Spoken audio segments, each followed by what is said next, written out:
வணக்கம் சார். நல்லா இருக்கீங்களா எல்லாரும்? நல்லா இருக்கேன். வீட்டில் எல்லாம் சௌகரியமா இருக்காங்க? வீட்டில் எல்லாம் சௌகரியமாக இருக்காங்க. நீங்கள் செஞ்ச ஒரு நல்ல காரியம், புண்ணியமான காரியம். இந்த நீங்கள் மருந்து கொடுத்த நெரிசல் மிக்ஸ் கொடுத்ததுலேருந்து இந்த பாதை எரிச்சல், கால் பாதை எரியும், அப்படியே திருத்துக்கும் எரியும், அது ஓகே. ரெண்டாவது வந்து இந்த முட்டி வலி, வலின்னா உட்காரமே எழுந்திருக்கிறது, அதுக்கு தினம் மாத்திரை சாப்பிடலாம். இப்போ இது சாப்பிட்டா அந்த மாதிரி நிப்பாட்டியாச்சு. இப்போ முட்டி வலி சரி. சுகர் இருந்தது, அது எவ்வளோ? சுகர் ஏன் சார் இருக்கீங்க?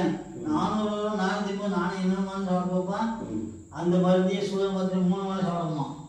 இப்போலாம் அந்த ஒரு மாத்திரை சாப்பிட்றது அட்லீஸ்ட் ஒரு வேளை தான் ஆயிட்டு தான். இந்த 2 வேலை நிப்பாட்டியாச்சு. ஆனால் இப்போ வந்து நமக்கு வந்து 140 சுகர். முதல்ல 480 400 ரூபாய். இப்போ சுகர்லாம் குறைஞ்சி வந்து